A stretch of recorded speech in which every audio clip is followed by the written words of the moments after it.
Dean's finger tightened on the trigger. The shot cracked across the silent plains like a thunderclap. Inside the house, Sam screamed. Sheriff Briggs roared, pistol drawn. "Next man who draws gets a bullet." Eli Ward stood between 9 armed men and 3 children who weren't his. He had 1 rifle. They had legal papers. They had judges. They had money. But Eli had something they didn't understand. This is the story of how it all began. 3 days earlier, on a night when the Oklahoma sky opened up and drowned the world. The night came down heavy over the Oklahoma plains, not gentle like evening should come, but sudden and violent, as if the sky had been holding back something terrible and finally let go. Rain fell in sheets so thick a man could barely see his own hands in front of his face. Thunder rolled across the grassland like cannon fire from some distant war that never ended, and lightning cracked the darkness open in jagged white lines that burned themselves into your vision long after they were gone. Somewhere out on that drowned prairie, in the space between one lightning flash and the next, 3 children stood in the rain. They did not cry. They did not scream. They did not call out for someone to come. They already knew. No one was coming. The oldest was a girl, maybe 10 years old, standing in the middle with her arms spread slightly, as if she could shield the 2 smaller ones beside her from the storm itself. Her dress clung to her thin frame, heavy with water. Her hair, once probably braided neat by her mother's hands that morning, now hung in dark ropes down her back. Her face was tilted up toward the sky, rain streaming down her cheeks like tears she refused to cry. But her eyes were not closed. She was watching. Waiting for something. Not rescue, just the next thing that would happen. To her left stood a boy, younger, maybe 7. His jaw was clenched so tight you could see the muscles working even in the darkness. His fists were balled at his sides, knuckles white. He was trying to be brave, trying so hard it hurt to look at. His whole body shook, but whether from cold or fear or the effort of not breaking down completely, there was no way to know. Probably all 3. Behind them, barely visible in the storm, was the smallest one. A little girl, 5 at most, with her hand wrapped tight around the older girl's sleeve. She did not make a sound, did not move except when the wind pushed her. Her eyes were wide and empty, staring at nothing, seeing everything.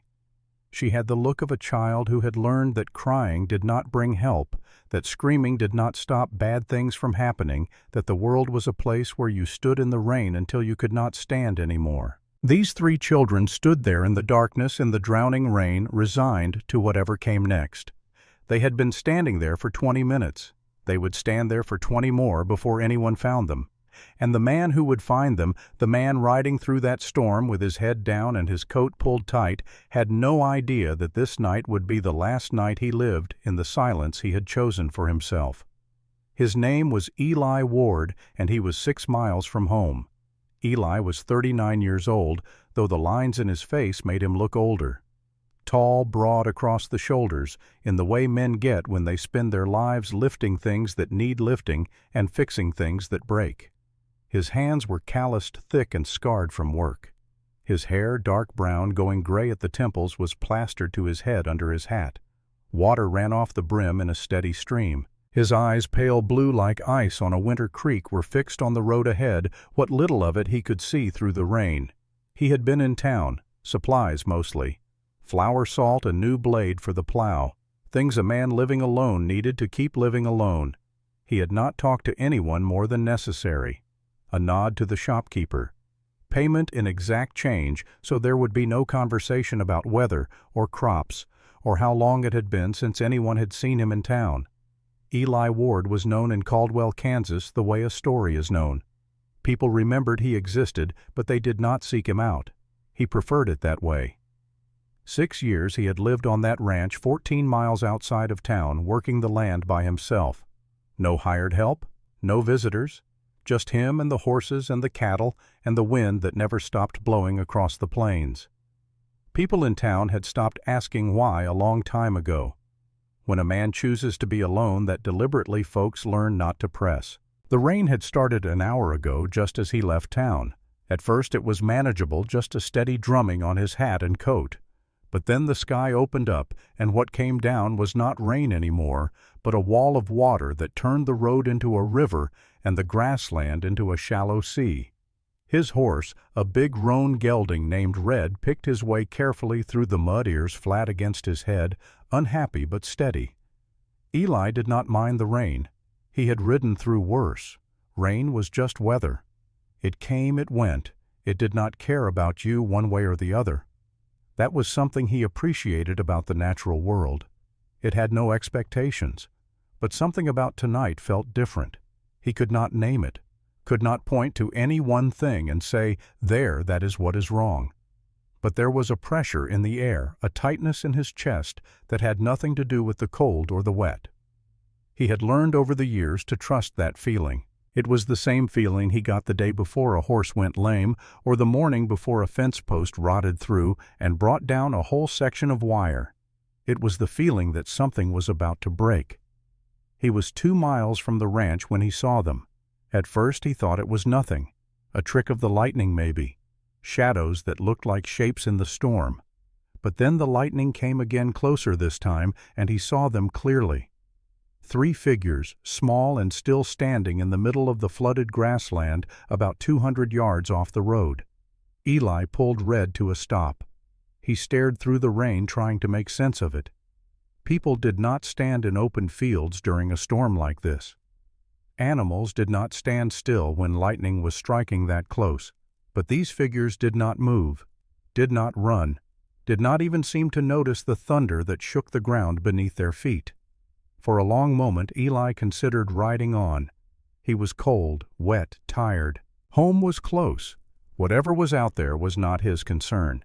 He had made a life out of not being concerned with things that were not his business. But he did not move. Because Eli Ward was a man who chose to be alone, but he was not a man who ignored things that were wrong. And something about those figures standing in the rain was deeply, fundamentally wrong. He turned Red off the road and rode toward them. The closer he got, the clearer they became.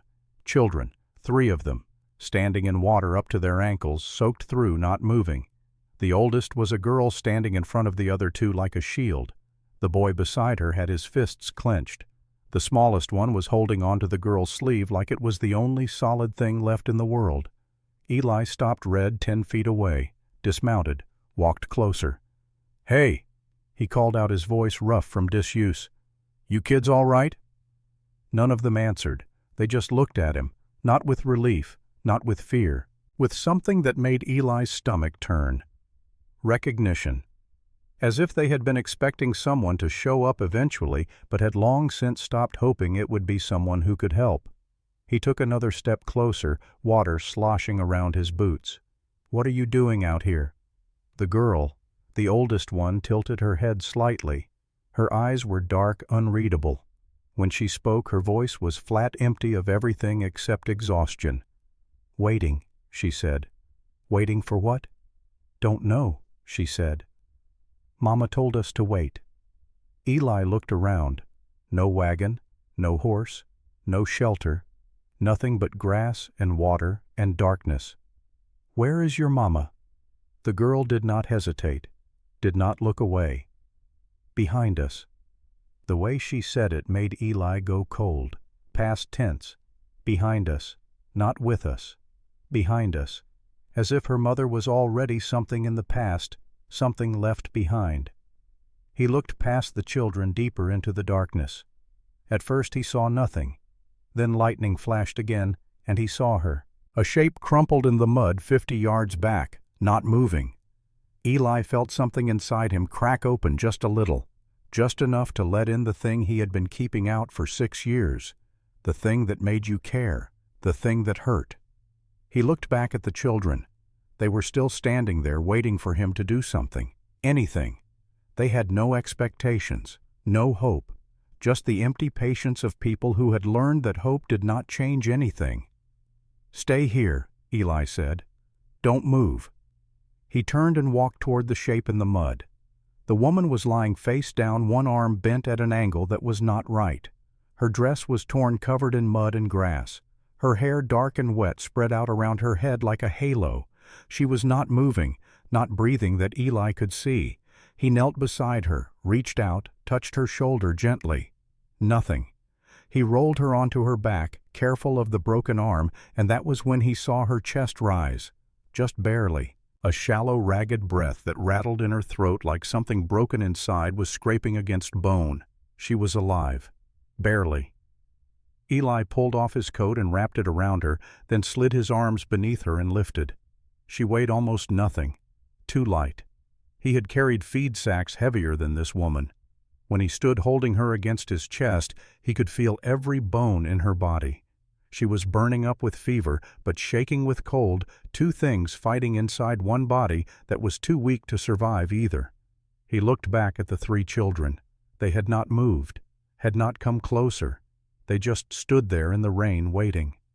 Eli walked back to them carrying their mother. When he got close enough, the little one, the youngest girl, let go of her sister's sleeve and reached out one small hand toward the woman's face. But she did not touch her, just held her hand in the air, fingers trembling as if afraid that touching would make her mother disappear completely. "She's still breathing?" the oldest girl asked. "Yeah," Eli said, "but not for long if we don't get her warm." He walked to Red, who stood patient in the rain, and carefully draped the woman across the saddle. Red did not move, did not protest, just lowered his head and waited. Eli looked at the three children. "You can walk." The oldest girl nodded. "Then follow me. Stay close." He took Red's reins and started walking. Toward home. Toward the ranch that had been empty of voices and footsteps and life for 6 years.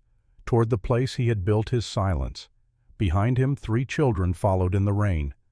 The walk back took an hour, maybe more. Time did strange things in a storm like that. Eli led Red carefully, watching the ground, making sure the woman did not slip from the saddle. Behind him, he could hear the children walking. The oldest one did not make a sound. The boy, though the middle child, was crying. Quiet, choked sobs that he was trying to hold back but could not. The youngest one did not cry at all. She just walked one foot in front of the other, mechanical, like something wound up and set in motion. Eli wanted to say something comforting, something that would make them feel less afraid. But he did not know what that would be. He had not spoken words like that in a long time, was not sure he remembered how, so he just walked. The rain did not let up. If anything, it got worse. Thunder cracked so loud it felt like the earth itself was splitting open. Lightning turned the night into day for brief, blinding seconds. The wind pushed at them from all sides, trying to knock them down. But they kept walking. At one point, Eli heard the boy stumble, heard him cry out. He stopped, turned. The boy was on his knees in the mud, shaking so hard his teeth were chattering. The oldest girl was already there, pulling him up, her small hands gripping his arm. "Get up," she said. Not mean, just firm. "You have to get up." The boy tried. His legs were shaking too much. Eli walked back, handed Red's reins to the oldest girl. "Hold him steady." Then he bent down, scooped the boy up in one arm and kept walking. The boy did not protest, just pressed his face into Eli's chest and sobbed. After a while the youngest girl stopped walking. Eli turned. She was standing in the rain, swaying slightly, about to fall.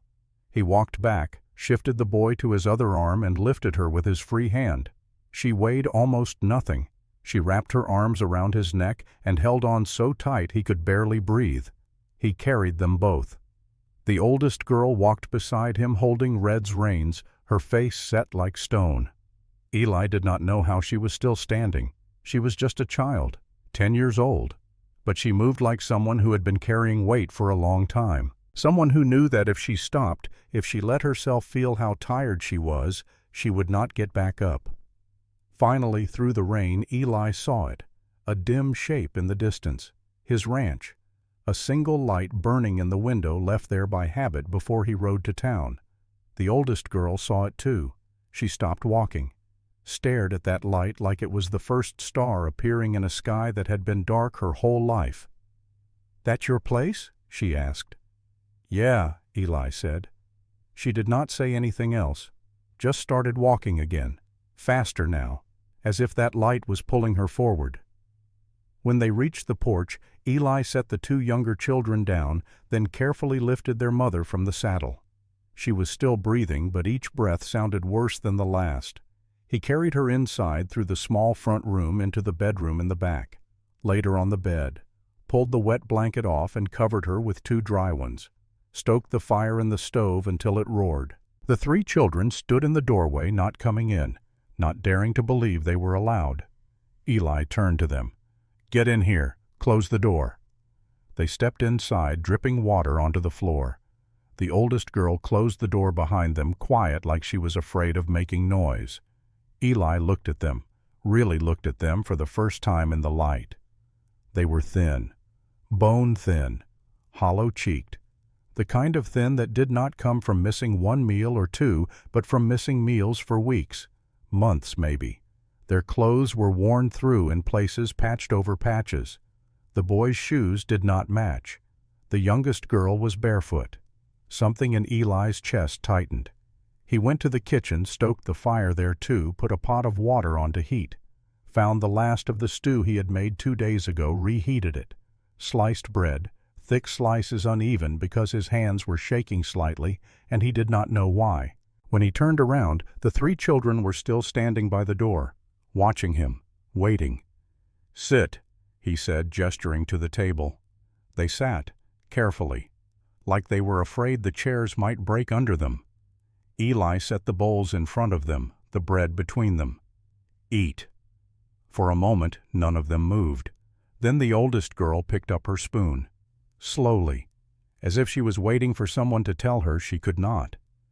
When no one did, she dipped the spoon into the stew, brought it to her mouth, and ate. The other 2 followed.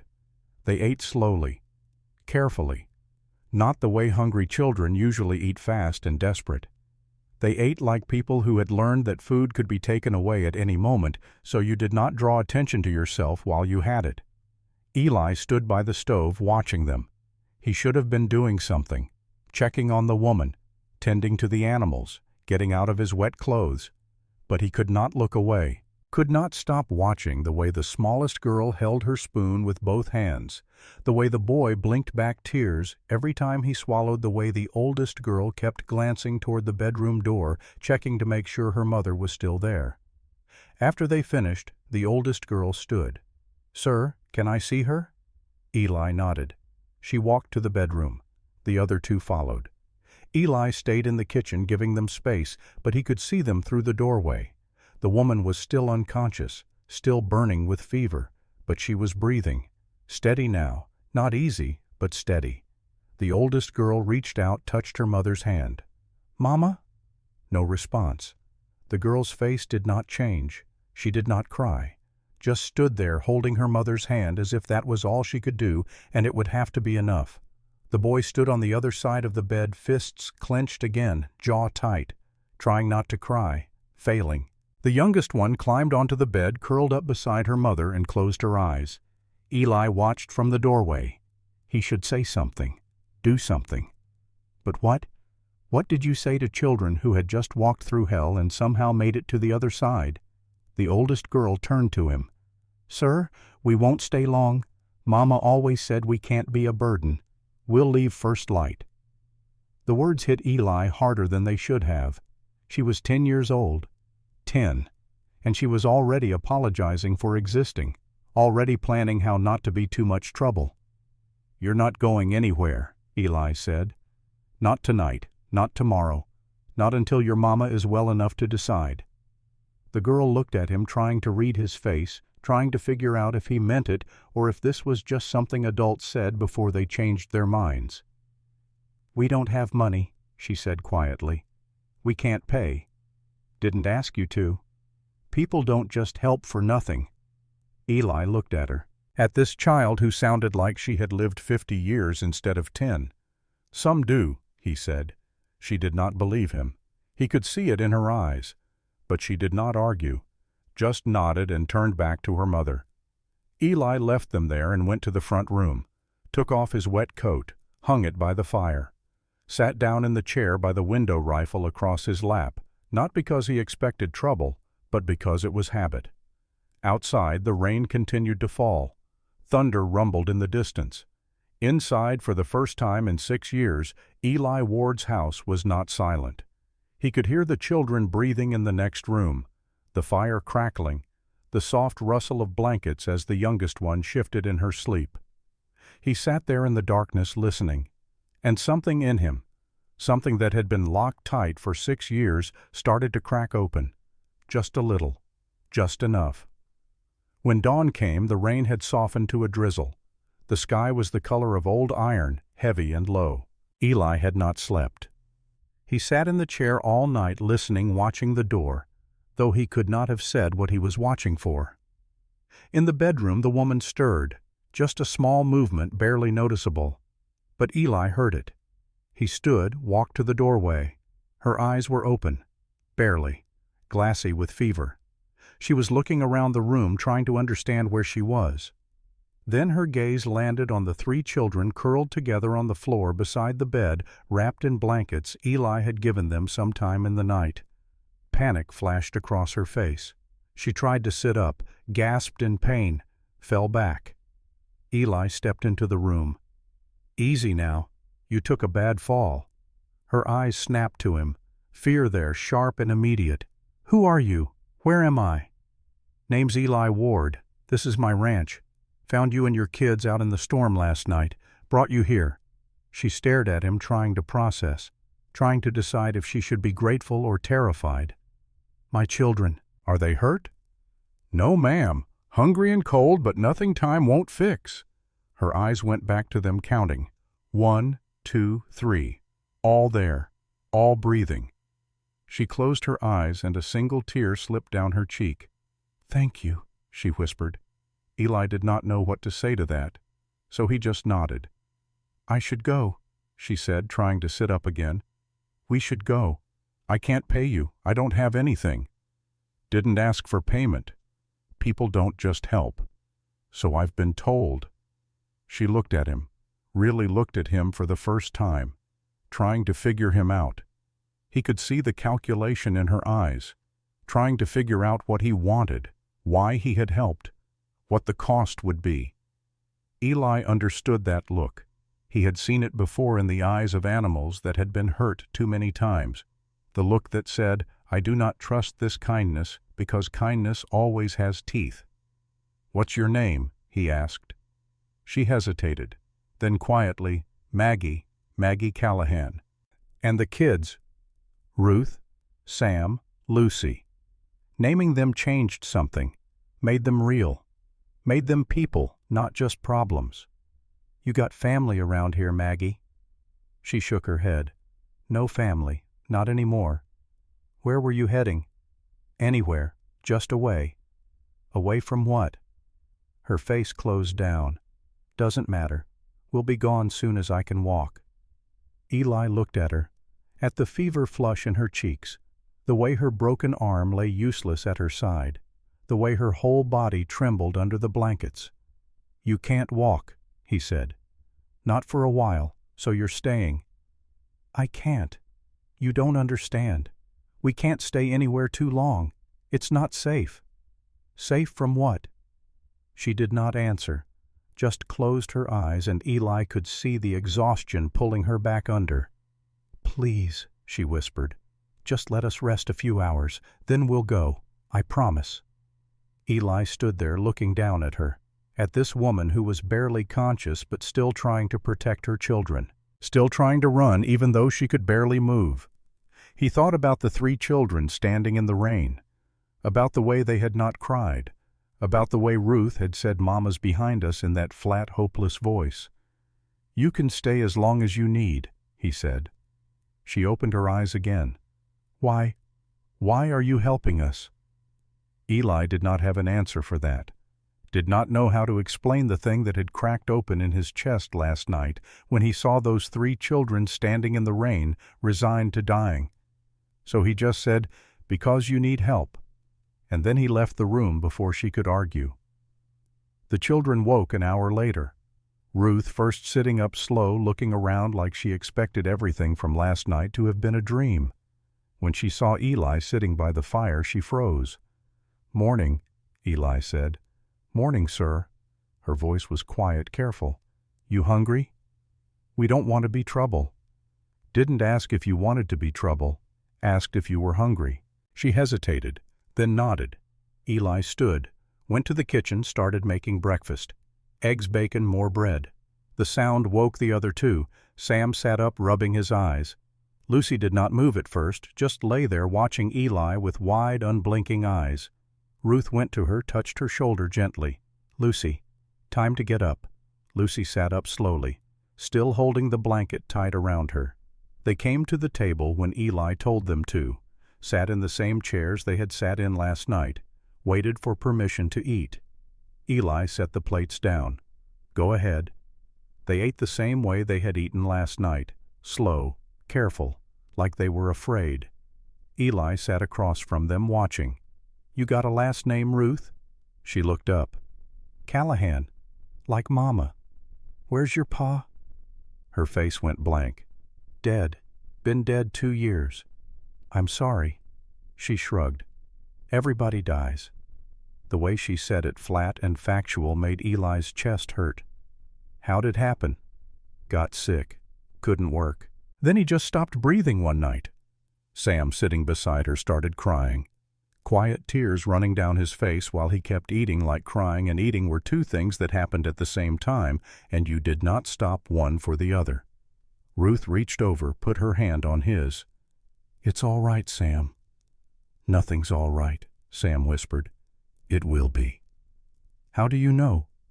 Ruth did not answer, because she did not know. She was just saying what she thought she was supposed to say. Lucy had not touched her food, just sat there staring at her plate. "Lucy," Ruth said gently, "you need to eat." Lucy shook her head. "Please." Lucy looked up at Eli, then back down at her plate. She picked up her fork, took one small bite, and set the fork back down. Eli stood, went to the stove, came back with a cup of warm milk, set it in front of Lucy. "Try this." She looked at the cup, then at him, then slowly picked it up and drank. After breakfast, Eli went outside to tend the animals. The rain had stopped, but the ground was soaked mud everywhere. He fed the horses, checked the cattle, fixed a fence post that had come loose in the storm. When he came back inside, Ruth was sweeping the floor. Sam was folding blankets. Lucy was sitting by the fire watching her siblings work. "You don't have to do that," Eli said. Ruth did not stop. "Mama says if someone gives you something, you give something back." "I'm not asking for anything back." "I know, but we're doing it anyway." Eli looked at her, at this 10-year-old child who was trying so hard to carry weight that was not hers to carry. He wanted to tell her she did not have to, that she could just be a child, but he did not know how to say that in a way she would believe, so he just nodded. "All right." That afternoon Maggie woke again. This time she was more alert. She called for her children and they came running. Ruth climbed onto the bed beside her, careful not to jostle her arm. Sam stood at the foot of the bed gripping the wooden frame. Lucy pressed herself against the wall, watching. "You're all right?" Maggie asked, her voice hoarse. "Yes, Mama," Ruth said. "No one hurt you?" "No." Maggie's eyes went to Eli standing in the doorway. "Thank you," she said again. "You already said that." "I mean it." "I know." She looked at her children, then back at Eli. "We'll leave tomorrow. I just need one more day to rest." "You need more than a day." "We can't stay. It's not safe." "You keep saying that. Safe from what?" Maggie's face went hard. "You don't want to know." "Maybe I do." Why do you care?" Eli did not answer right away. He looked at Ruth, at the way she was holding her mother's hand, like it was the only thing keeping her tethered to the earth. At Sam, standing so still, trying to be strong. At Lucy, pressed against the wall, afraid to move. "Because you're here," he finally said. "And I'm not the kind of man who turns people away." Maggie stared at him, trying to understand, trying to see the angle, the catch. "There's always a cost," she said. "Not here. You don't know what you're getting into." "Then tell me." She closed her eyes. When she opened them again, there were tears there. "We owe money. A lot of money. My husband signed a contract before he died. When he couldn't work anymore, the debt didn't go away. It stayed. And the men who hold that contract, they don't forgive debt. They collect it, one way or another. Eli felt something cold settle in his gut. What kind of contract? Labor contract. He was going to work it off, but then he got sick, and now they say the family owes it, me and the children. They want to take us, put us to work until the debt is paid. That's not legal. Tell that to them. They got papers. They got lawyers. They got men with guns. Eli was quiet for a long moment. Then he said, "They know where you are." "Not yet, but they'll find us. They always do." "How long you been running?" 3 weeks. "And before that?" "We lived in a camp with other families, all of us working the debt. I couldn't do it anymore. Couldn't watch my children grow up like that. So I ran." Eli looked at her, at the fear in her eyes, the exhaustion, the resignation. "You're not running anymore," he said. "You can't stop them." "We'll see." Maggie started to argue, but her body gave out. She slumped back against the pillow, breathing hard. Ruth reached for her panic in her eyes. "She's all right," Eli said. "She just needs rest. You all do." That night Eli sat by the window again, rifle across his lap, listening.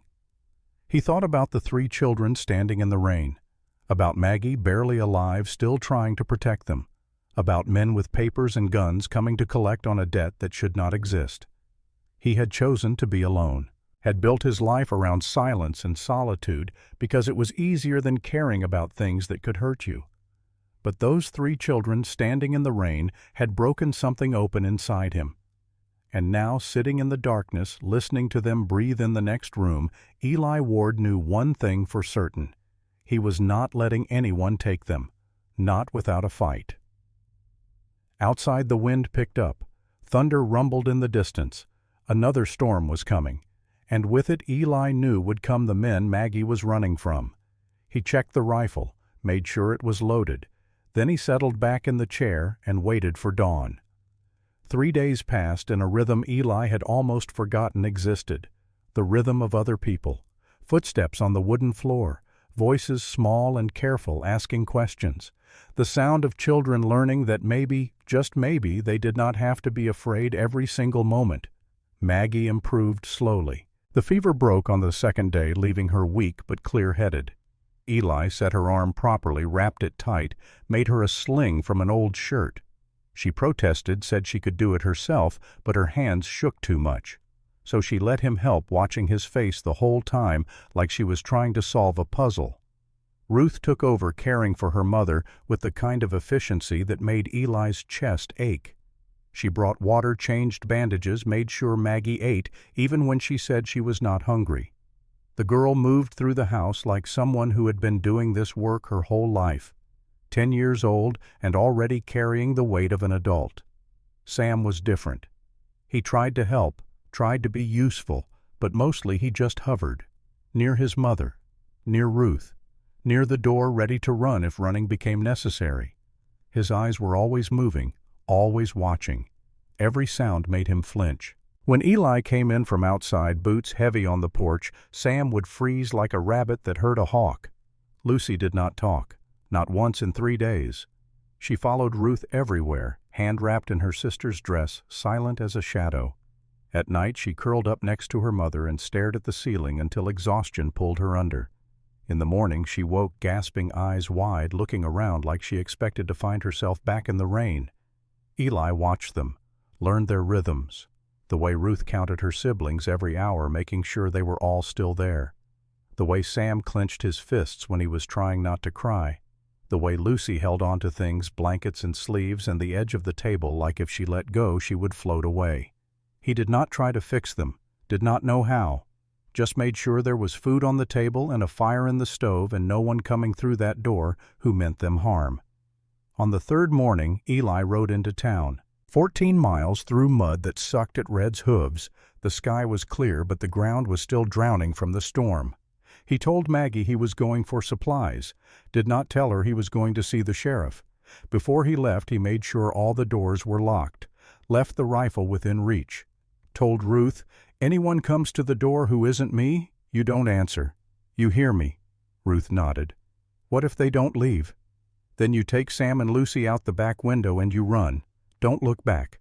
Don't wait for your mama. Just run. I can't leave her. You can if she tells you to, and she will. Ruth's jaw tightened, but she nodded again. Eli looked at Maggie. She was sitting up in bed, pale but steady. You got the pistol I gave you? She touched the shape under her pillow. Yes. You know how to use it. I know how to point and pull. That enough? That's enough. Their eyes met. Something passed between them. Not words, just understanding. They both knew what was coming. They both knew this quiet could not last. Be careful, Maggie said.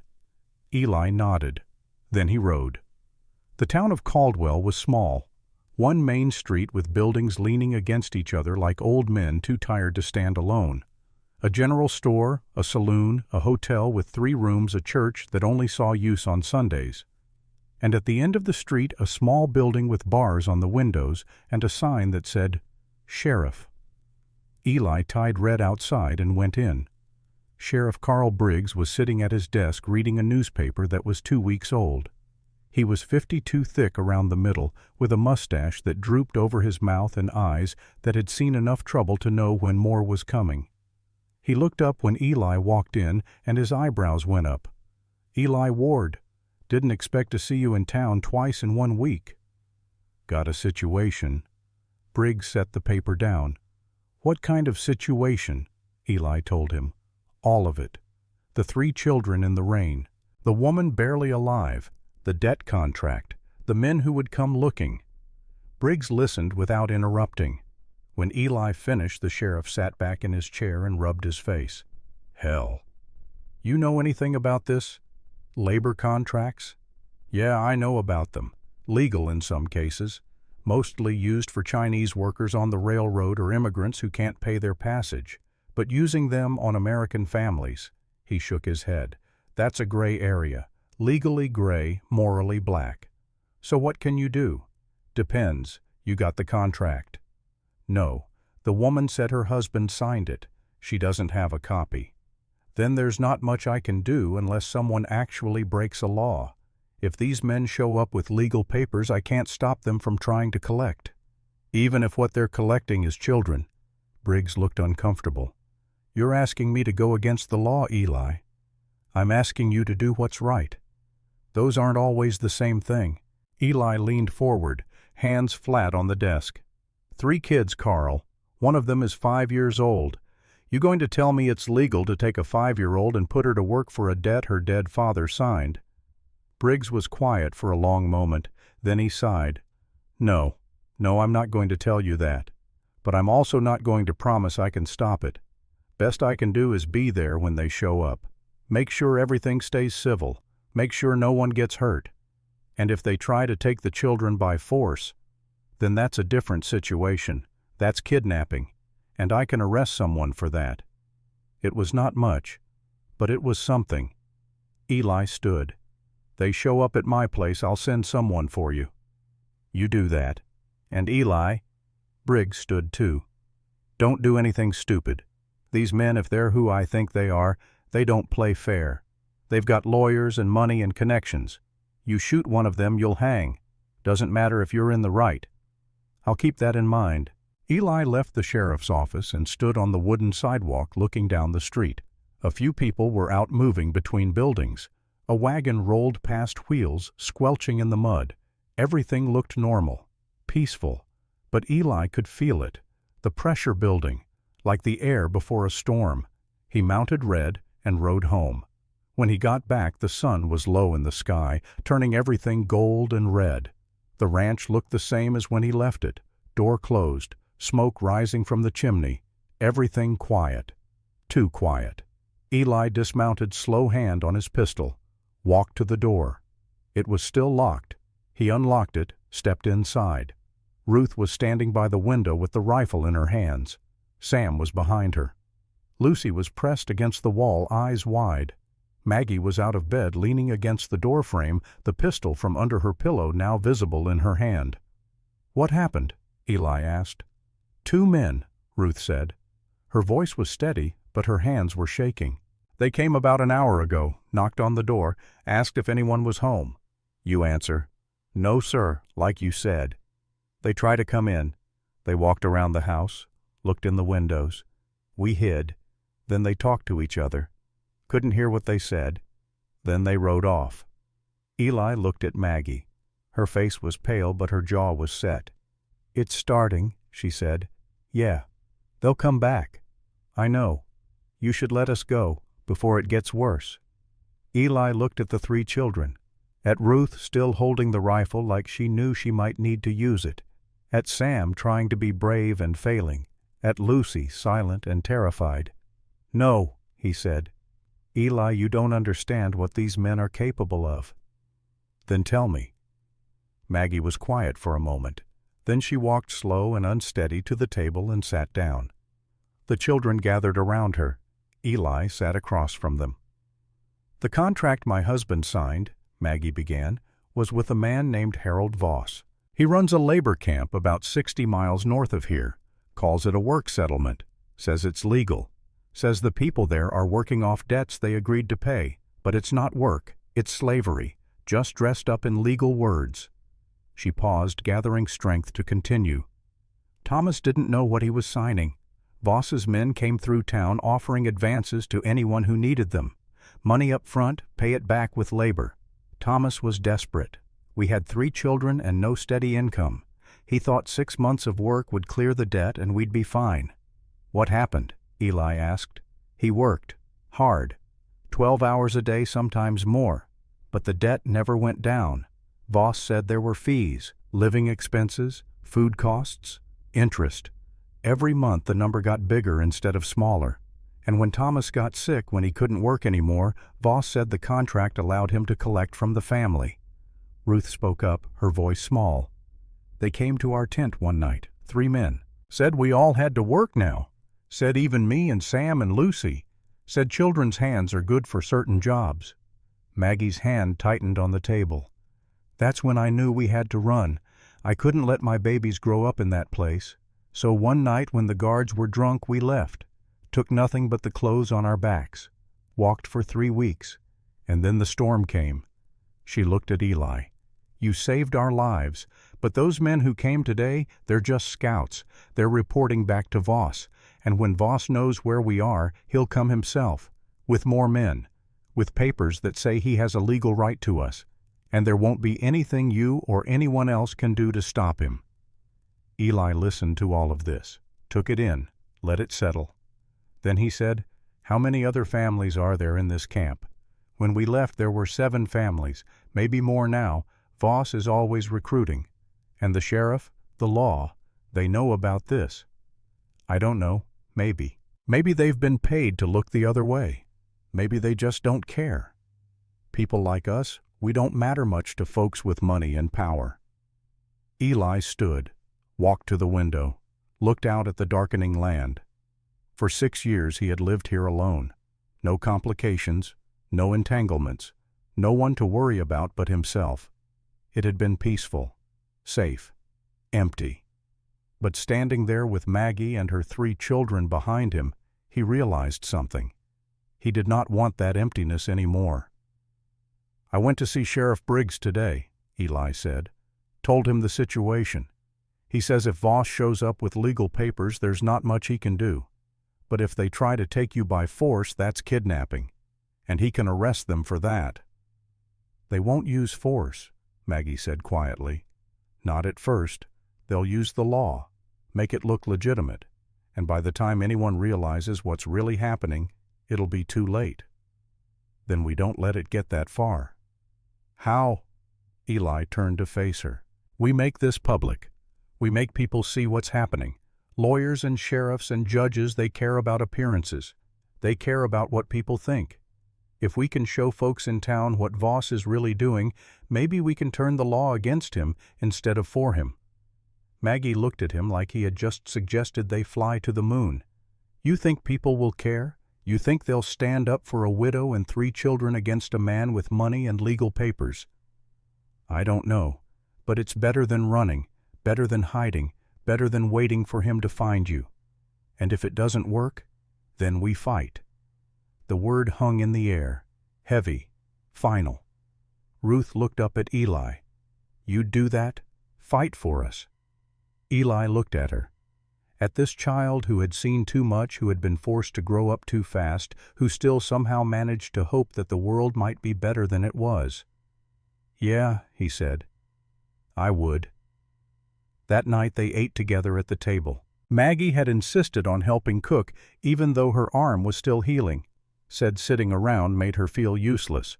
So she directed Ruth and Sam, told them what to do, and together they made a stew that was better than anything Eli had cooked in 6 years. Lucy sat in Eli's chair by the fire watching them, still silent, still holding onto the armrest like it might disappear.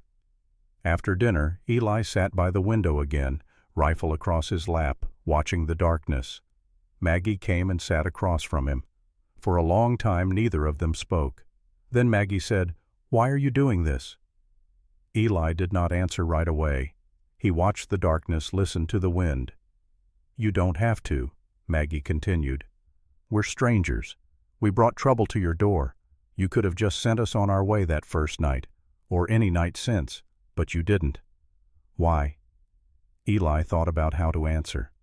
Thought about the truth he had been avoiding for 3 days.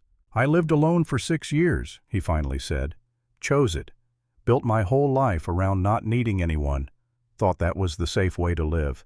Thought if you don't let people in, you don't get hurt. What changed? I saw 3 children standing in the rain, not crying, not screaming, just standing there resigned to whatever came next. And I realized that being alone doesn't make you safe. It just makes you empty." Maggie was quiet. Then she said, "You don't know what you're risking. Voss isn't just one man. He's connected. He's got judges in his pocket, lawyers who'll twist the law to say whatever he needs it to say, men who'll do whatever he tells them without asking questions. I know. And you're still willing to stand against him. I already am standing against him. Made that choice when I brought you here." Maggie looked at him. Really looked at him. And for the first time since she woke up in his bed 3 days ago, Eli saw something in her eyes that was not fear or exhaustion or resignation. It was hope, small, fragile, but there. "Thank you," she said quietly. "You keep saying that." "I keep meaning it." Eli nodded, did not know what else to say. So he just sat there, and Maggie sat with him, and they both watched the darkness together. In the bedroom, Ruth lay awake staring at the ceiling. Sam was asleep beside her, one hand curled into a fist, even in sleep. Lucy was pressed against their mother, breathing slow and steady. Ruth had not told Eli the whole truth about what happened that afternoon. The 2 men had not just knocked and looked in windows. One of them had spoken, loud enough to be heard through the door. "We know you're in there, lady. You and those kids. You can't hide forever. Mr. Voss, he's a patient man, but his patience has limits. You think about that. Think real hard. Because when he comes, and he will come, it won't be a conversation. It'll be a reckoning." Ruth had stood behind the door, rifle in her shaking hands, listening to those words, feeling the weight of them settle over her like a heavy blanket. She had wanted to tell Eli, but she saw the way he looked at her mother, saw the way he sat by the window every night with his rifle protecting them. He was already carrying so much. So Ruth decided she would carry this piece herself. She was good at carrying things. She had been doing it her whole life. Outside, the wind picked up. Clouds moved across the moon. In the distance, too far to see, but close enough to feel, 2 men rode through the darkness. Frank Howell and Dean Garrett. Frank was 40, weathered and hard, with eyes that had stopped caring about much of anything a long time ago. He carried a ledger in his saddlebag, names and numbers, debts and contracts. He had been working for Voss for 8 years, knew how the system worked, knew which questions to ask and which ones to ignore. Dean was younger, 28. Nervous energy coiled tight in every movement, carried a rifle across his saddle hand, never far from the trigger. He had the look of someone who needed to prove something, and that made him dangerous. He had only been with Voss for 6 months, but he had already learned the most important rule: Voss always got what he wanted, one way or another. They rode in silence until they reached a small camp where 3 other men waited with horses and supplies. "Well?" one of them asked. Frank dismounted. "Found them. Woman and 3 kids holed up at a ranch about 14 miles west of town. Guy who owns it name's Eli Ward, lives alone. Been there 6 years. He know what he's gotten himself into." "Doubt it. Probably thinks he's being a good Christian, helping a widow and some orphans." Dean laughed. "He's going to learn different."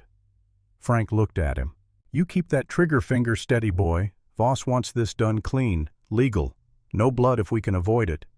And if we can't avoid it, then we make sure it's their blood, not ours." They mounted their horses and rode through the darkness toward a place where Harold Voss waited. Voss was 55 years old, tall, broad, with iron-gray hair and eyes the color of winter ice. He sat in a chair in the main house of his settlement reading contracts by lamplight. Around him the camp was quiet, families in their tents, guards at the gates, everything running smooth as a well-oiled machine. He looked up when Frank and Dean arrived. "You found her?" "Yes, sir. Ward's ranch 14 miles west of Caldwell." "And the children?" "All 3. All accounted for." Voss nodded slowly, set the contract down. "This Ward, what do you know about him?" "Not much. Sheriff says he keeps to himself. No family, no friends. Just works his land and stays out of trouble. Criminal record? Nothing we could find. Military service? Don't know." Voss stood, walked to the window, looked out at his empire. 50 tents, 7 families, maybe 100 people total, all working to pay debts that would never be paid, all legally bound by contracts they did not understand. It was a good system, profitable, and perfectly legal as long as you had the right lawyers and the right judges and the right words on the right pieces of paper. But it only worked if people did not run.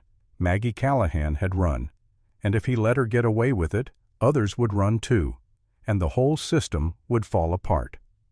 "We go tomorrow," Voss said. "All of us. I want those children back. I want Maggie Callahan back. And I want this Ward to understand that there are consequences for interfering in legal business." "You want us to bring papers?" Frank asked. "Bring everything. Contracts, court orders, affidavits. I want this so legal it hurts. And if Ward still refuses," Voss turned to look at Frank, "then we do what needs to be done." Dean smiled. "Yes, sir." Frank said nothing, just nodded. They would ride at dawn. Back at the ranch, Eli sat by the window and watched the last stars fade from the sky. He had not slept, had not even closed his eyes, just sat and listened and thought. Maggie came out of the bedroom as the first light touched the horizon.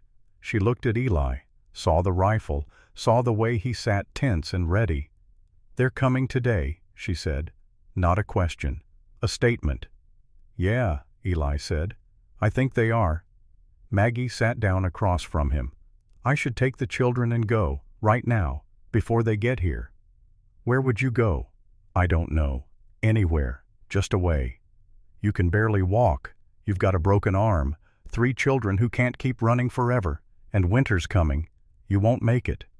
"We'll die if we stay." "Maybe, maybe not." Maggie looked at him. "You really think you can stop them?" "I don't know, but I'm going to try. After everything we've brought into your life, all the danger we've drawn to your door, what makes you keep fighting for us?"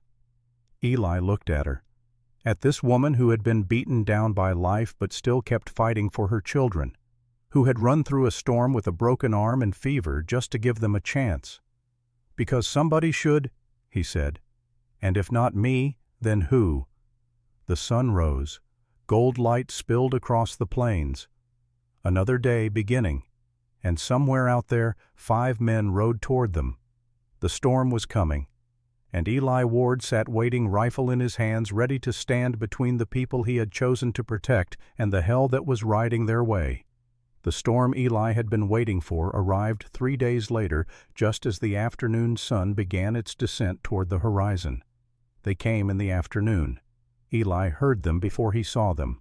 The sound of hoofbeats, multiple horses moving at a steady pace, not hurried, not rushing, just the calm, measured approach of men who knew they had all the time in the world. He stood from his chair by the window, checked the rifle, made sure it was loaded. Then he looked at Maggie. She was standing in the doorway to the bedroom, face pale but jaw set. Behind her, Ruth held Sam's hand. Lucy was pressed against her mother's leg, fingers wrapped tight in the fabric of her dress. "Stay inside," Eli said. "No matter what happens, you stay inside until I tell you different." Maggie nodded. "Be careful." Eli walked to the door, opened it, and stepped out onto the porch, closed the door behind him.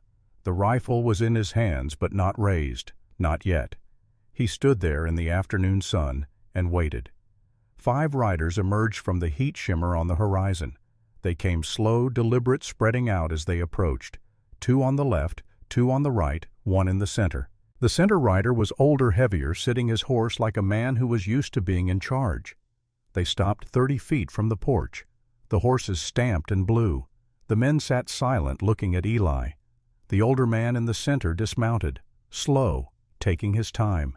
He was tall, barrel-chested, with gray hair and cold eyes that took in everything.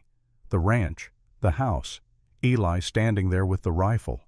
When he spoke, his voice was calm, reasonable, the voice of a man conducting business. "Mr. Ward, I presume?" Eli did not answer. The man smiled slightly. "My name is Harold Voss. I believe you have something that belongs to me." "Nothing here belongs to you." "I'm afraid that's not quite accurate." Voss reached into his coat, pulled out a folded document, did not unfold it, just held it in his hand. "I have a legal contract here, signed by Thomas Callahan 2 years ago. The contract stipulates that in the event Mr. Callahan is unable to fulfill his work obligations, the debt transfers to his family, his wife and his children. Thomas Callahan is dead. I'm aware, which is precisely why the family is now responsible for the debt. That's not how the law works. Actually, it is. I have papers from 3 separate judges confirming the legality of this contract. Would you like to see them?" Eli's grip tightened on the rifle. "I don't care what your papers say. Those people are under my protection. They're not leaving with you." Voss's smile faded. "Mr. Ward, I understand you may have developed some misguided sense of obligation toward these people. But this is a legal matter. The law is on my side. You're interfering with a lawful collection of debt. That makes you an accomplice to theft. Theft of what? You can't steal people. Theft of labor. Theft of contracted services. Call it what you want. The law sees it my way, not yours." One of the other riders, a younger man with nervous eyes and a rifle across his saddle, spoke up. "Just hand them over, old man. Make this easy on everyone." Eli's eyes flicked to him, then back to Voss. "Tell your boy to keep his mouth shut before I shut it for him." The young man's face flushed red. His hand moved toward his rifle. "Dean," Voss said quietly, "stand down." Dean's hand stopped, but his jaw was clenched tight. Voss turned his attention back to Eli. "You seem like a reasonable man, Mr. Ward, a man who understands how the world works. So let me be clear. I don't want trouble. I don't want violence. I just want what's legally mine. Give me the woman and the children and we'll ride away. You'll never see me again.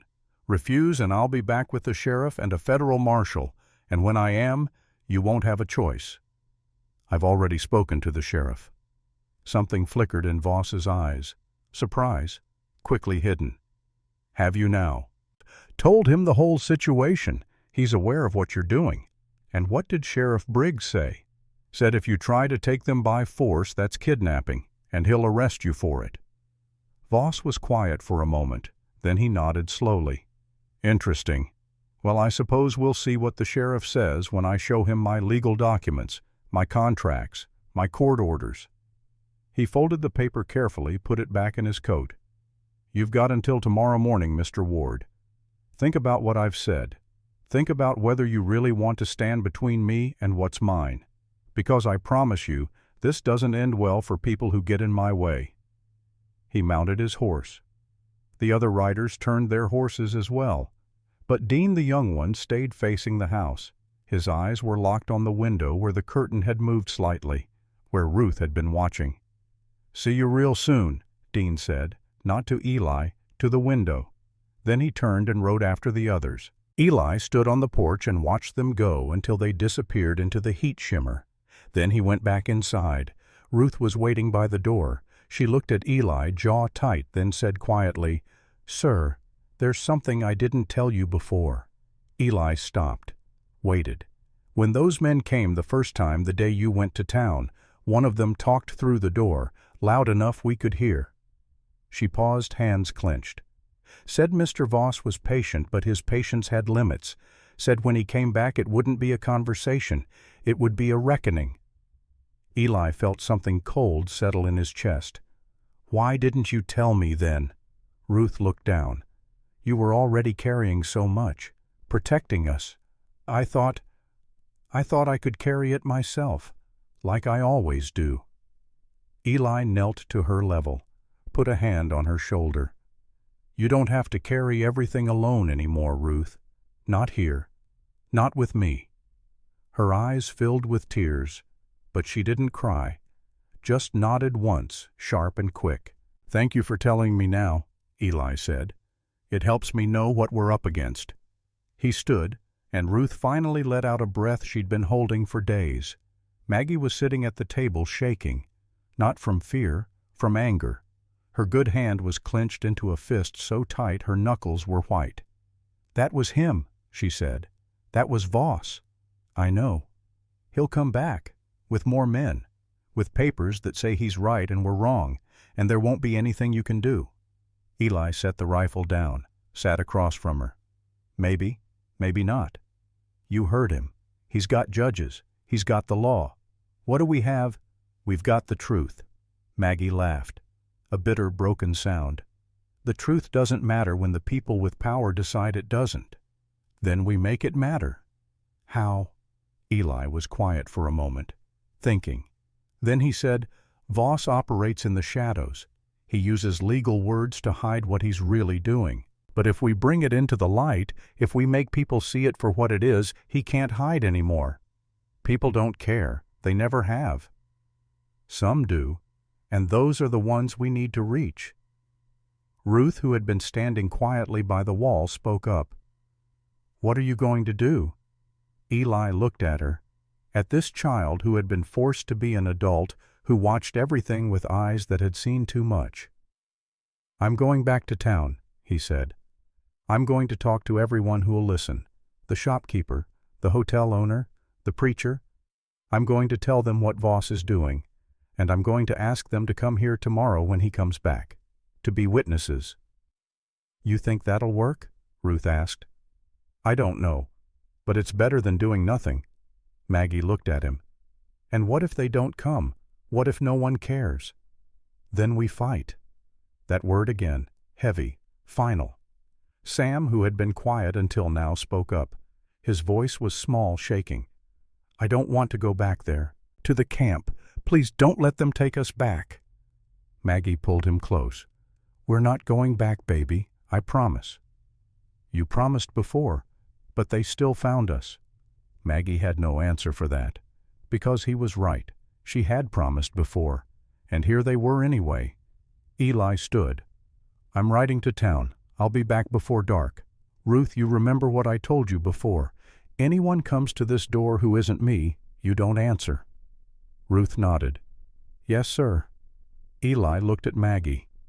"You still got the pistol?" She touched it tucked into her belt. "Yes." "Good. Use it if you have to." "I will." Eli walked to the door, stopped, turned back. "I meant what I said. I'm not letting them take you. Any of you." Maggie's eyes met his. "Why? You still haven't really told me why." Eli thought about the answer, about the truth he had been avoiding, about the thing that had cracked open inside him that first night when he saw 3 children standing in the rain. "Because I spent 6 years telling myself I was fine alone," he said quietly. "And then you showed up and I realized I wasn't fine. I was empty. And for the first time in a long time I'm not empty anymore, and I'm not going back to that." Maggie stared at him. Something shifted in her face, softened. "Be careful," she said again. Eli nodded. Then he left.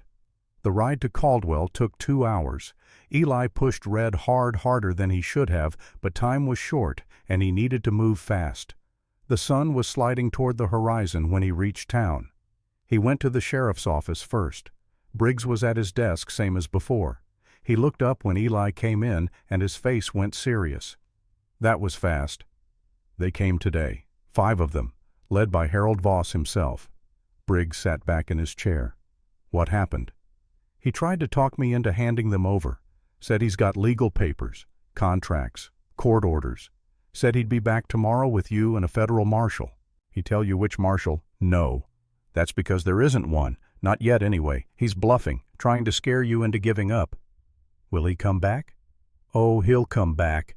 Man like Voss doesn't walk away from something he thinks is his. Question is what he'll bring with him when he does. Eli leaned against the desk. I need you to do something for me. What? Come to my ranch tomorrow. Bring witnesses, shopkeepers, businessmen, anyone who'll listen. I want people there to see what Voss is really doing. I want them to hear him say out loud that he's claiming ownership of 3 children. Briggs frowned. You think that'll make a difference? I think it's the only chance we've got. Voss operates on legal technicalities and backroom deals.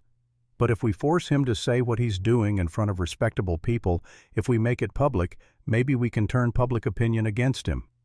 Public opinion doesn't overturn a legal contract, Eli. No. But it might make a judge think twice before enforcing one. Briggs was quiet for a long moment. Then he sighed.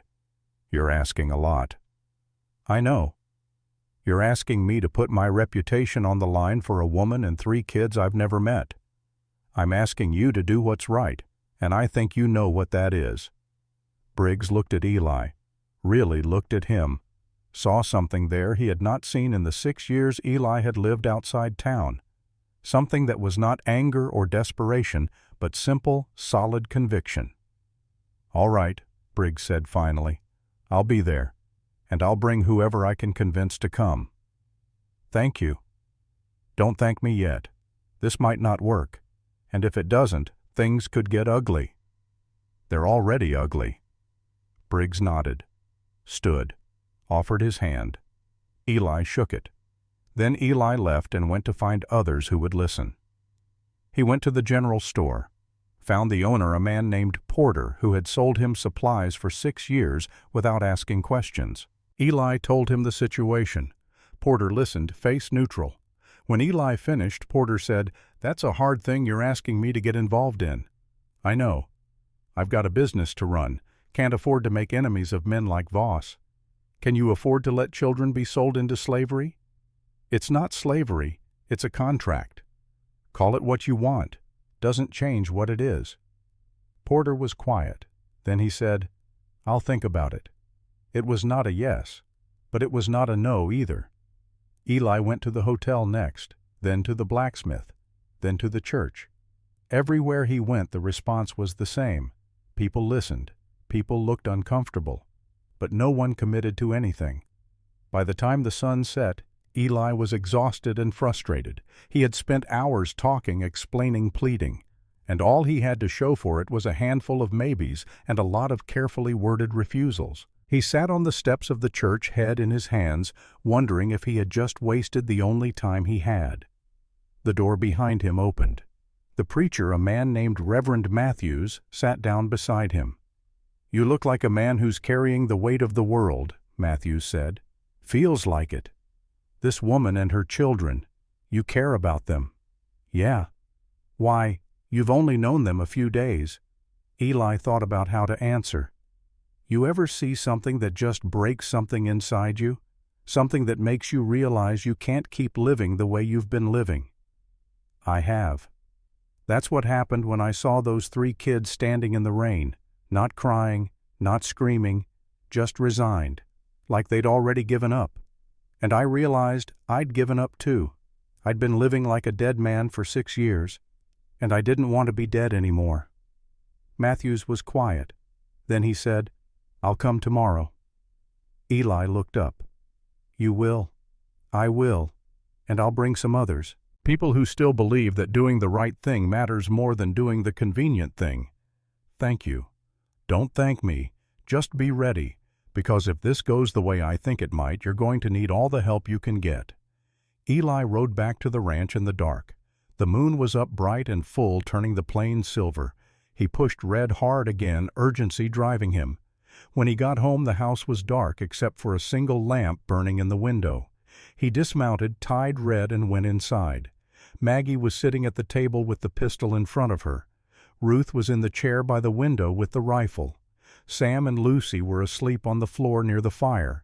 Maggie looked up when Eli came in. "Well, Sheriff's coming tomorrow, and Reverend Matthews. He says he'll bring others." "How many others?" "I don't know. Maybe a few, maybe none. We'll see." Maggie's shoulders sagged. "So we're still on our own."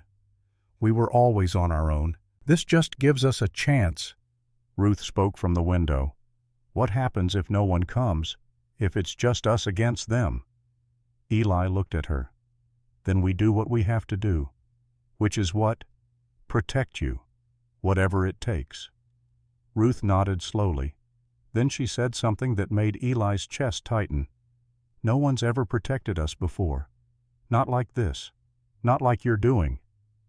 "Well, someone should have." "Maybe. But they didn't. You did." Eli did not know what to say to that. So he just nodded. That night they all stayed in the front room. No one wanted to be separated. Maggie and the children slept near the fire.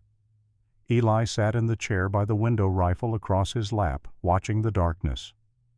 Sometime after midnight, Maggie woke, saw Eli sitting there still awake, still watching. She got up quietly, careful not to wake the children, and sat across from him. "You should sleep," she said. "Can't. You've been awake for 2 days.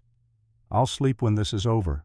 Maggie looked at him, at the lines in his face deeper now from exhaustion and stress, at the way he held the rifle ready but not tense, at the quiet determination in his eyes. "You meant what you said earlier," she said, "about not being empty anymore." "Yeah. I'm sorry we brought this trouble to you." "I'm not." Maggie blinked. "How can you say that? We've ruined your peace, put you in danger, made you a target for a man who destroys anyone who gets in his way. You didn't ruin anything. You woke something up that needed waking." "What?" "The part of me that still gives a damn. The part that still thinks some things are worth fighting for." Maggie was quiet for a long moment. Then she said, "What happened to you, Eli? What made you choose to be alone for 6 years?" Eli looked at her, thought about not answering, thought about keeping that door closed like he had kept it closed for so long. But something about the way she was looking at him, the way she had trusted him with her children's lives, made him want to open it. Just a little. "I had a family once," he said quietly. "Wife, son. We lived in Kansas, smaller town than this. I worked a ranch same as I do now. It was good, simple, everything I thought I wanted." He paused. Maggie waited. "Then there was an outbreak, cholera, swept through the town in the summer of '68, killed 1/3 of the people there, including my wife and boy." Maggie's hand went to her mouth. "Eli, I'm so sorry." "I tried to save them, rode for 2 days to get a doctor, but by the time I got back they were gone, and I realized I'd spent the last 2 days of their lives away from them, chasing something that couldn't help, and I never got to say goodbye." His voice cracked slightly. He cleared his throat. "After that I couldn't stay, couldn't look at that house without seeing them, couldn't walk through town without hearing their voices. So I left, came here, bought this land, built this house, and told myself I was fine alone, that alone was safer, that if you didn't let people in, you couldn't lose them.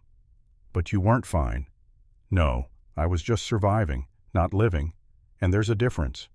Maggie reached across the space between them and put her hand on his, just for a moment, just long enough for him to feel the warmth of it. "Thank you for telling me," she said.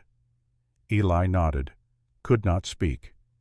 They sat there in the darkness, Two people who had lost everything, who had been broken by life, who had somehow found each other in the middle of a storm. And for the first time in 6 years, Eli did not feel alone. Dawn came cold and clear, the kind of morning where you could see for miles in every direction, good weather for what was coming. Eli made breakfast, eggs and bacon and the last of the bread.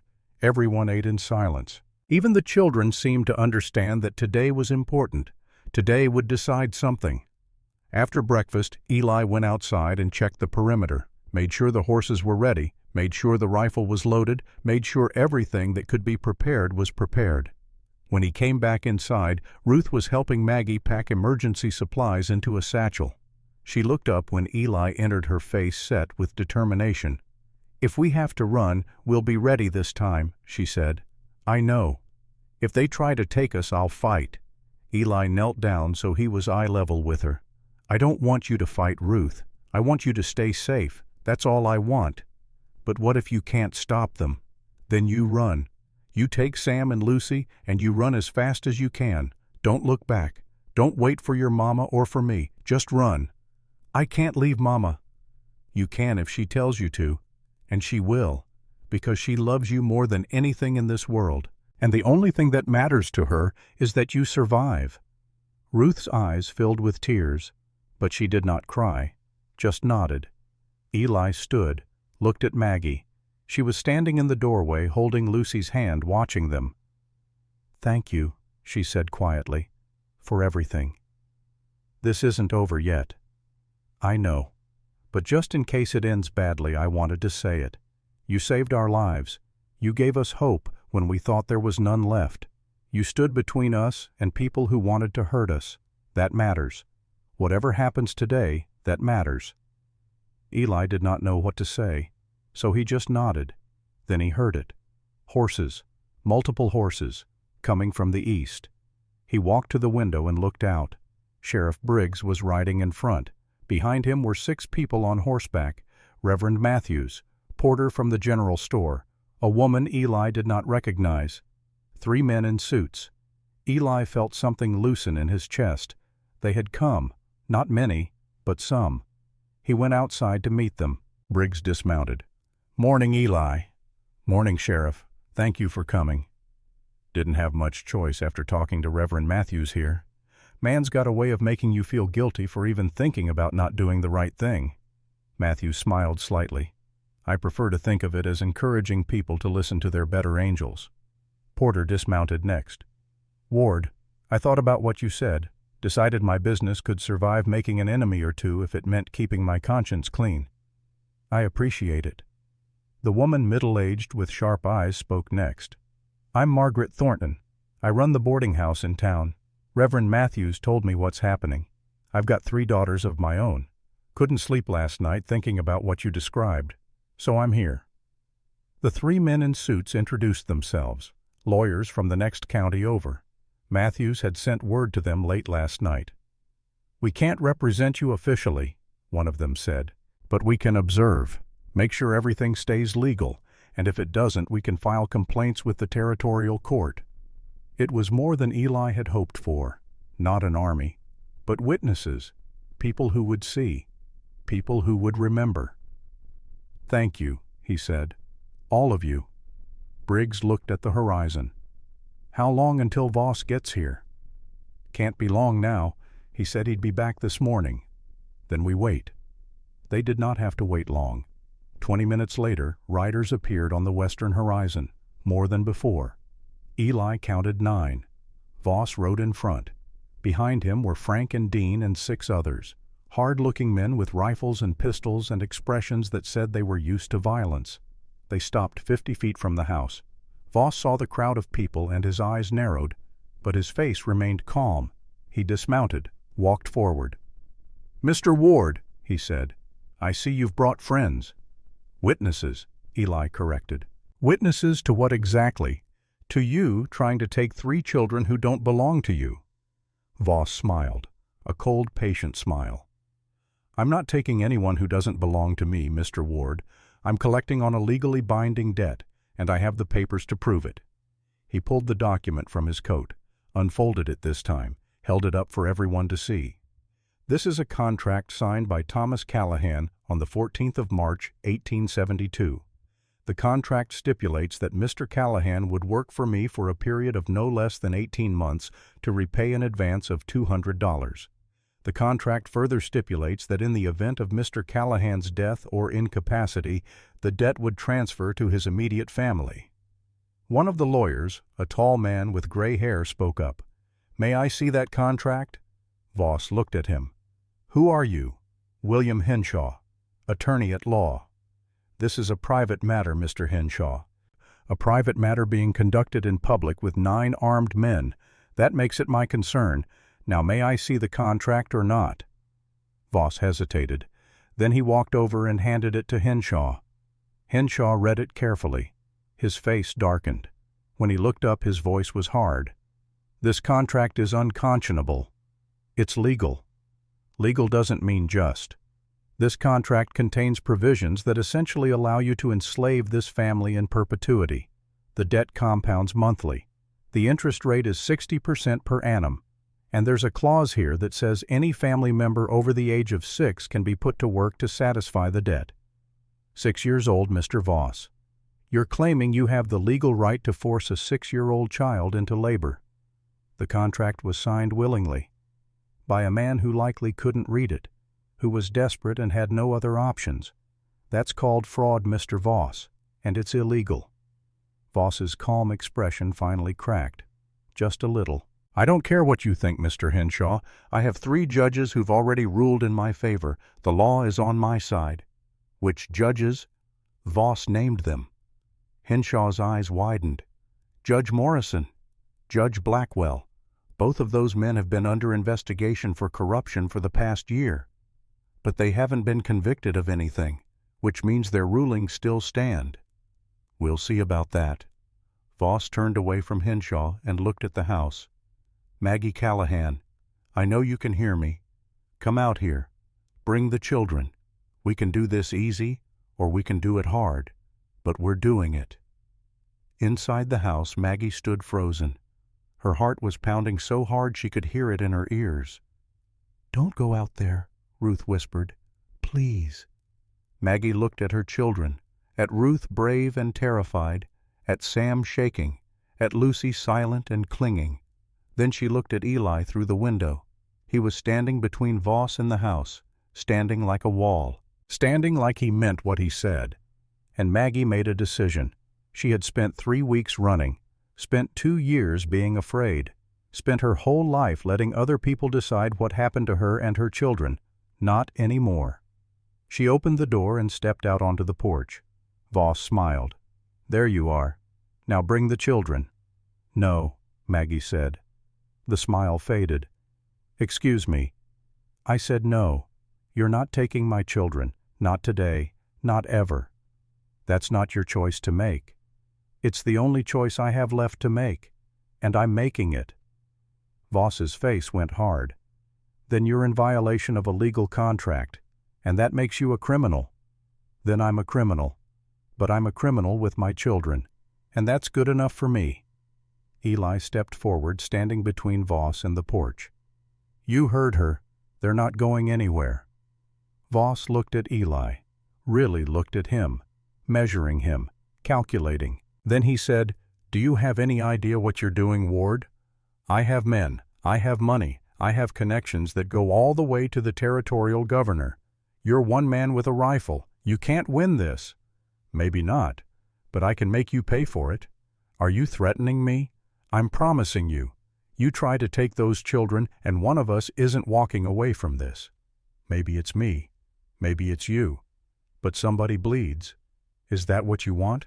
In front of all these witnesses?" Voss looked around. At Sheriff Briggs, at Reverend Matthews, at Margaret Thornton and the lawyers and Porter and all the others, at people who were watching, who would remember. His calculation changed. "This isn't over," he said quietly. "You understand me, Ward. This isn't even close to over. I'll be back, with more men, with federal marshals, with documents you can't argue with. And when I come back, all these witnesses won't matter, because the law will be on my side, and you'll have nothing. Then I guess we'll see what nothing looks like." Voss stared at him, then he turned and walked back to his horse. But Dean the young one did not move. He sat on his horse staring at the house hand on his rifle. "Dean," Voss said, "mount up, we're leaving." Dean did not respond. He was staring at the window, at Ruth, who was watching from inside. Something in his face was wrong, angry, humiliated, looking for a way to prove himself. "Dean," Voss said again, sharper this time. Dean's hand tightened on the rifle. "Don't," Eli said quietly. "Don't be stupid." And that was the word that broke him. Stupid. Dean jerked the rifle up. Eli moved faster than he had moved in years, bringing his own rifle up. But he was not fast enough. The shot cracked across the silent plains like a thunderclap. Inside the house, Sam screamed. The bullet hit the dirt 2 feet from the porch.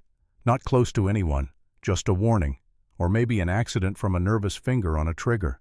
But it did not matter what it was meant to be. Eli's rifle swung up and fired, not at Dean, at the ground near Dean's horse. The horse reared. Dean fell, hitting the ground hard, rifle flying from his hands. The other riders reached for their weapons. "Stop!"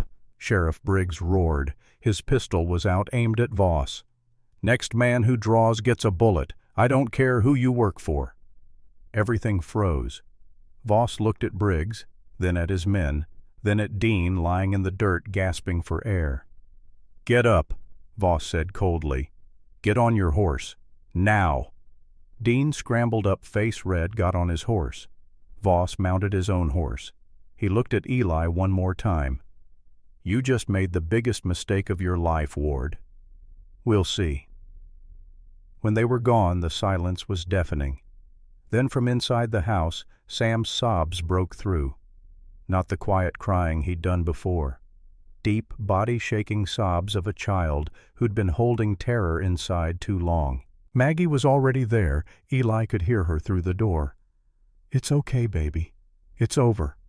You're safe. You're safe." But Sam kept crying, kept shaking. The sound of the gunshot had cracked something open in him. Eli lowered his rifle. His hands were shaking. Briggs walked over to him. "That was close. Too close." "I know. He's going to come back. You know that, right?" "I know." Henshaw, the lawyer, spoke up. "I'm going to file an emergency injunction with the territorial court. Request that all contracts under Voss's name be reviewed. It won't stop him permanently, but it might slow him down." "How long will that take?" Eli asked. "A few days, maybe a week." "We don't have a week." "It's the best I can do." Reverend Matthews stepped forward. "I'll make some inquiries, see if I can find other families who've been trapped by Voss. If there's a pattern, if we can show this isn't an isolated case, it strengthens our position." Margaret Thornton added, "And I'll spread the word. Make sure everyone in town knows what happened here today. What Voss tried to do. Public pressure might not stop him, but it'll make things harder for him." It was not a victory. Not yet. But it was something. Slowly the witnesses began to leave, mounting their horses, offering words of support, promises to help however they could. When they were gone, only Briggs remained. "I meant what I said, Eli. He's coming back, and next time he might not wait for you to make the first move. What should I do? Be ready. Keep that rifle close, and don't be alone if you can help it. Voss operates best in the dark, in private. Keep things public. Keep witnesses around." "I will." Briggs mounted his horse. "You did good today, held your ground, but this is just the beginning. You understand that?" "I do." "All right then, I'll be watching. Any sign of trouble you send word." "I will. Thank you, Sheriff." Briggs nodded and rode away. Eli stood in the yard for a long moment. Then he turned and went back inside. Maggie was sitting at the table, Sam and Lucy pressed against her. Ruth stood by the window, still holding the rifle. They all looked at Eli. "What happens now?" Maggie asked. "We wait and we prepare." "For what?" "For Voss to come back, because he will. And when he does, we need to be ready." That night after the children were asleep, Eli and Maggie sat by the fire. "You were right," Maggie said quietly. making it public, bringing witnesses. It worked. Sort of. Sort of. But you heard what the sheriff said. This isn't over. No, it's not. Maggie looked at him. You can still walk away from this, you know. Let us go. We'll figure something out. No. Eli, you could die. Voss doesn't forgive people who cross him. You could lose everything. I've already lost everything once.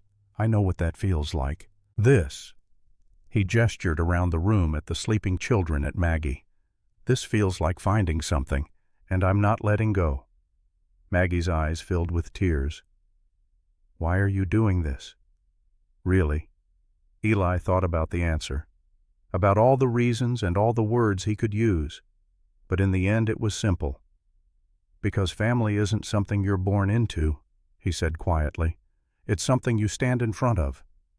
Maggie stared at him. Then slowly she reached across the space between them and took his hand. They sat there in the firelight, two broken people who had found each other in the middle of a war they had not chosen but would not run from. And outside the wind blew across the plains, carrying with it the promise of more storms to come. But inside, for the first time in a long time, there was warmth and hope, and the belief that maybe, just maybe, standing together was enough. The next morning, Eli woke to the sound of hoofbeats. He was on his feet in seconds, rifle in hand, heart pounding. But when he looked out the window, he saw it was not Voss.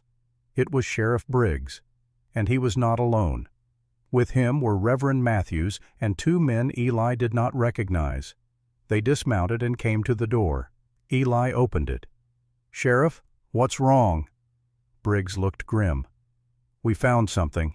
Something you need to see." "What?" "Evidence. About Voss's operation. About how many families he's got trapped. And it's worse than we thought. A lot worse." Reverend Matthews spoke up. "I went back through church records. Found baptism certificates, marriage records, death certificates. Cross-referenced them with what we know about Voss's camp. Eli, there are at least 20 families under his contracts. 20. And some of those families have been there for 5 years or more, working, never getting free." One of the other men, tall and thin with wire-rimmed glasses, stepped forward. "I'm Daniel Copper. Work for the territorial newspaper in the capital. Reverend Matthews sent me a telegram yesterday. I've been investigating Voss for 6 months, got sources inside his operation, and what I've found, it's enough to bring him down, if we can prove it." "Prove what?" Eli asked. "That he's running a slave operation disguised as a labor camp, that he's bribing judges, that he's using violence and intimidation to keep people silent. I've got testimonies from 3 families who escaped. I've got ledgers showing payments to officials. I've got everything I need except one thing." "What's that?" "A case that's public enough that it can't be ignored. A case that forces the territorial government to act. A case like yours." Eli looked at Maggie, who had come to stand beside him. "What are you saying?" she asked. Copper pulled out a notebook. "I'm saying if you're willing to go on record, if you're willing to testify about what Voss did to your family, about the contract your husband signed, about the conditions in the camp, I can write a story that will run in every newspaper in the territory. And once it's public, Voss can't hide anymore. The government will have to investigate. And when they do, they'll find all the evidence we've been gathering. And if I testify, what happens to me?" Maggie asked. "You'll be protected.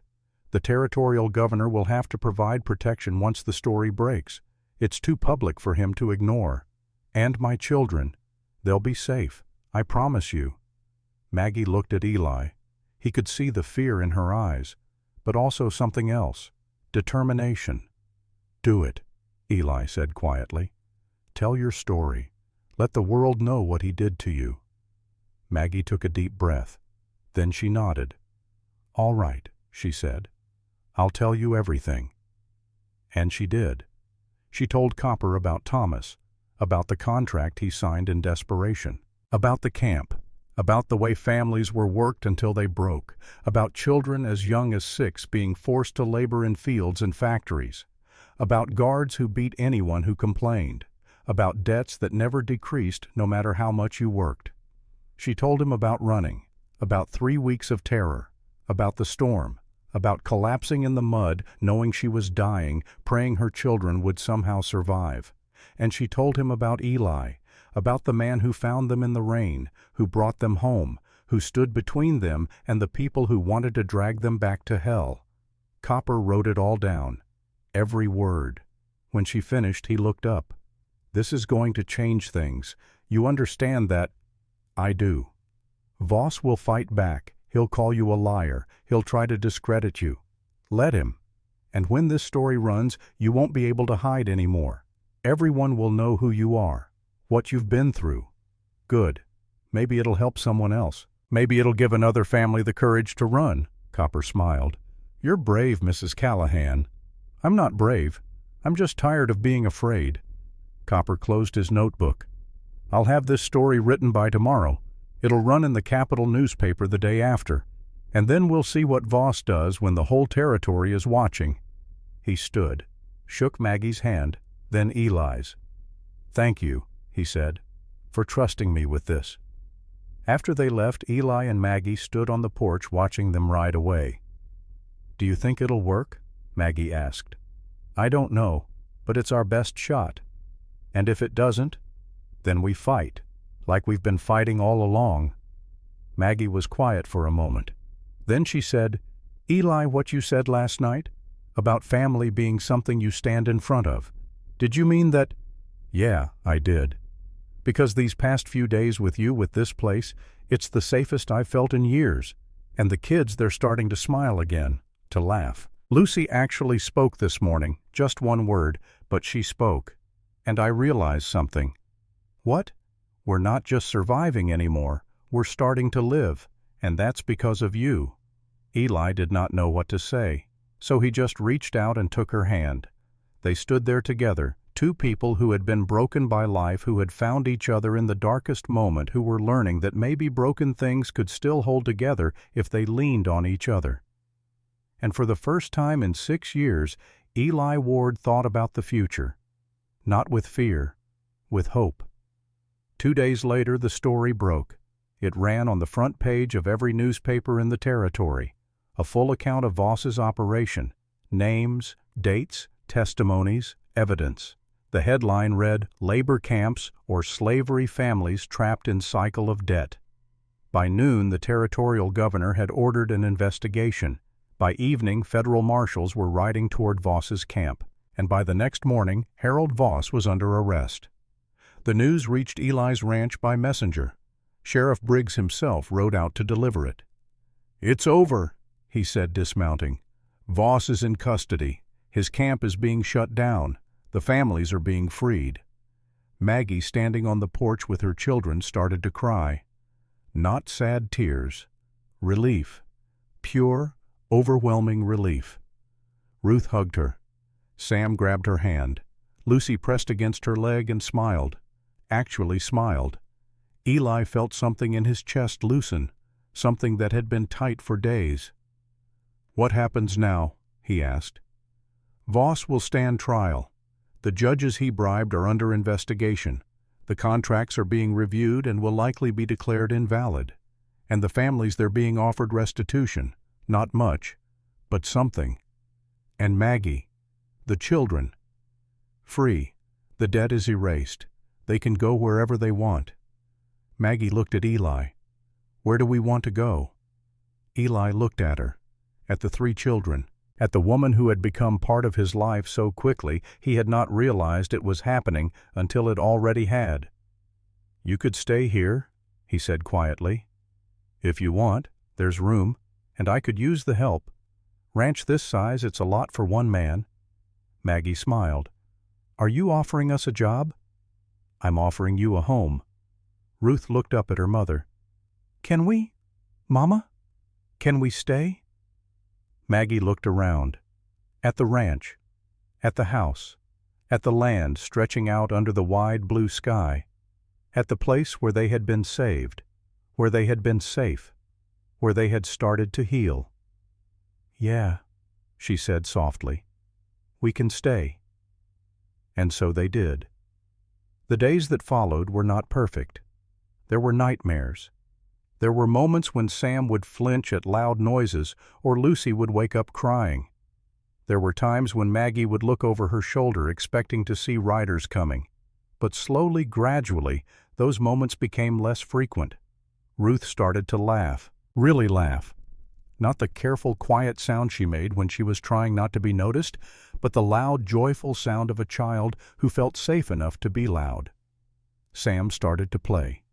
He would run through the fields chasing grasshoppers, shouting and whooping, not worried about being too loud or too noticeable.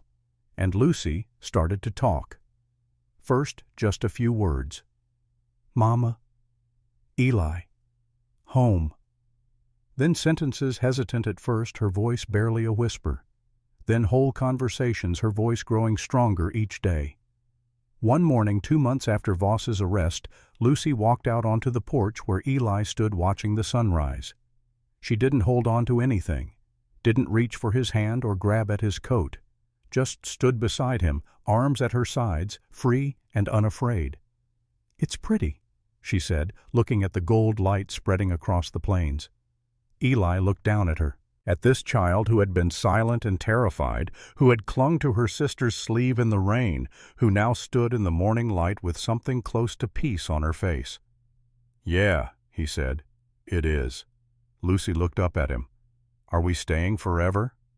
"As long as you want." She smiled, a real smile, wide and unguarded. "I want forever." Then she turned and went back inside, leaving Eli standing there with warmth spreading through his chest. Maggie healed too. Her arm mended, her strength returned, and slowly the fear in her eyes faded, replaced by something that looked a lot like peace. And Eli, for the first time in 6 years, was not alone.